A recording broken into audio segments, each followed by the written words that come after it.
Hello everyone, আসসালামু আলাইকুম। নতুন একটি পর্বে আপনাদের সবাইকে স্বাগত জানাচ্ছি। আশা করছি আপনারা যে যেখান থেকে আমার আজকের এই ভিডিওটি দেখছেন সবাই ভালো আছেন এবং সুস্থ আছেন। আজকে আপনাদের মাঝে হাজির হয়েছি নতুন একটি বায়োডাটা নিয়ে। আমাদের আজকের বায়োডাটাটি হচ্ছে ফিমেল ক্যান্ডিডেটের। তো সবার প্রথমেই জানিয়ে দিব আমাদের আজকের এই ফিমেল ক্যান্ডিডেটের আইডি নাম্বারটি। তার আইডি নাম্বারটি হচ্ছে 267095। তার নাম হচ্ছে আফসানা আক্তার এবং তার বয়স হচ্ছে 20 বছর। তার উচ্চতা 5 ফুট 4 ইঞ্চি।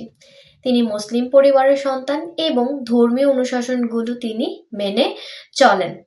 তার ম্যারিটাল স্ট্যাটাস তিনি ডিভোর্স এবং তার এডুকেশন কোয়ালিফিকেশন তিনি ইন্টার ফার্স্ট ইয়ারে পড়ালেখা করছেন।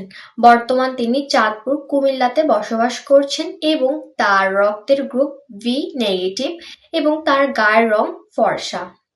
তার শখ ও আগ্রহের ভিতর রয়েছেন তিনি ঘোরাফেরা করতে পছন্দ করেন এবং তার পছন্দের খাবারের তালিকা রয়েছেন তিনি ফুচকা ও পুডিং খেতে পছন্দ করেন। তার পরিবারের 2 ভাই রয়েছেন এবং 2 ভাই কিন্তু অবিবাহিত। বর্তমান এবং তার স্থায়ী ঠিকানা কুমিল্লা চাঁদপুরে। তো তার পরিবারের অবস্থা, তিনি মধ্যবিত্ত পরিবারের সন্তান। তিনি বর্তমান তার পরিবারের সাথেই কুমিল্লাতে বসবাস করছেন। তো চলুন জেনে নেই আমাদের আজকের এই ফিমেল ক্যান্ডিডেটের জন্য তার পরিবার কেমন পাত্র খুঁজছেন। পাত্রকে অবশ্যই ভালো মনের মন মানসিকতা থাকতে হবে এবং তাকে সেটেল পাত্র হতে হবে।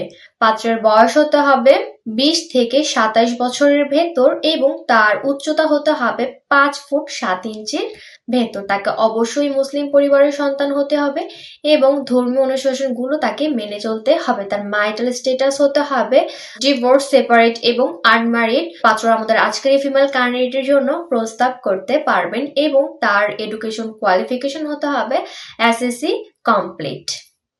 গায়ের রং হতে হবে শ্যাম বর্ণের। প্রবাসী পাত্রও কিন্তু আমাদের আজকের এই ফিমেল ক্যান্ডিডেটের জন্য প্রস্তাব করতে পারবেন, তবে বরিশাল ও নোয়াখালী জেলার পাত্ররা আমাদের আজকের এই ফিমেল ক্যান্ডিডেটের জন্য অগ্রাধিকার পাবেন না। তো যার সাথে আমাদের আজকের এই ফিমেল ক্যান্ডিডেটের বায়োডাটাটি ম্যাচ করছে, গুগল প্লে স্টোর থেকে অথবা অ্যাপল স্টোর থেকে ম্যাট্রিমোনিয়াল অ্যাপসটি ইনস্টল করে আইডি নাম্বারটি দিয়ে সার্চ করে সরাসরি ক্যান্ডিডেটের সাথে যোগাযোগ করুন। আজকের মতো এই পর্যন্ত। সবাই ভালো থাকবেন, সুস্থ থাকবেন। আল্লাহ হাফেজ।